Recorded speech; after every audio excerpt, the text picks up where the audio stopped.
好，来继续来看两个民间团体公民割草行动，甲委客高雄带头发起的这个罢免高雄市长韩国瑜的行动，讲这个连书已经互领超过3万份，若是全部交回来，第一阶段就达到目标。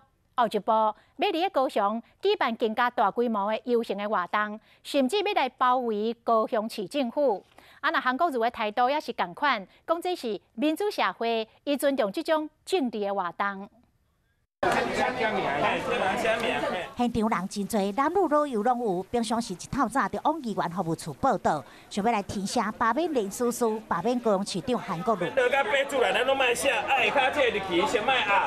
罢免行动5天的时间，民间团体公民割草行动到围客高雄，再加上基进党比领出的林叔叔超过3万份，已经达到第一阶段。会有20-30个联署点哦，以昨天我们开12个小时，就算每分钟都有人来，也有700多份啊，所以。 光我们的点就收到了接近3000份。那你如果把它乘以20-30的话，其实是很可观的数字。我听到的数字是已经超过联署的数字。罢免行动气势真强，韩国瑜讲：我们现在把高雄市政府该做的工作赶快做好，我觉得这市政府应该有的负责任的态度。至于其他政治的议题、政治的操作、政治的论点等等。 我尊重他们民主的社会。韩国瑜强调，甲市府该做工作做好，才是负责任的态度。但是，无用参选党内总统初选，佮有罢免势力的威胁，以及伊党拢必用放大镜检视。